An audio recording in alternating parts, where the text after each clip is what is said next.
গাজায় পানি, স্যানিটেশন এবং স্বাস্থ্যবিধি পরিষেবা প্রদানের জন্য ২০ মিলিয়ন পাউন্ড বা $২৭ মিলিয়ন সাহায্য প্যাকেজ প্রদান করার ঘোষণা দিয়েছেন যুক্তরাজ্যের প্রধানমন্ত্রী কিয়ার স্টারমার। ডেস্ক রিপোর্টে বিস্তারিত।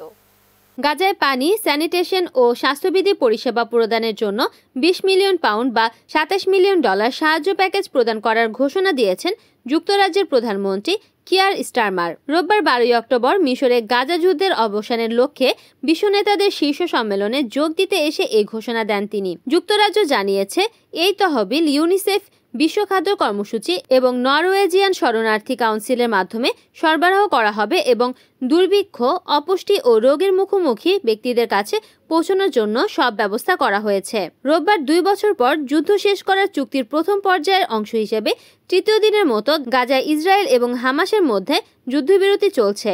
ব্রিটেন জানিয়েছে তারা গাজার পুনর্গঠনের ওপর ৩ দিনের একটি শীর্ষ সম্মেলনও আয়োজন করবে, যেখানে আন্তর্জাতিক সরকারি প্রতিনিধি, বেসরকারি খাত এবং ইউরোপীয় পুনর্গঠন ও উন্নয়ন ব্যাংক এবং বিশ্ব ব্যাংকের মতো উন্নয়ন অর্থ প্রতিনিধিরাও অন্তর্ভুক্ত থাকবে। যুক্তরাজ্যের নতুন করে এই ঘোষণার আগেও যুদ্ধবিধ্বস্ত উপত্যকাটির জন্য অর্থ সহায়তা দিয়েছে তারা। চলতি অর্থ বছরে ফিলিস্তিনিকে ৭৪ মিলিয়ন পাউন্ড মানবিক সহায়তা দেয় দেশটি। এছাড়া গত মাসে তারা আনুষ্ঠানিকভাবে ফিলিস্তিনকে রাষ্ট্র হিসেবে স্বীকৃতিও দিয়েছে। Desk news, NN TV।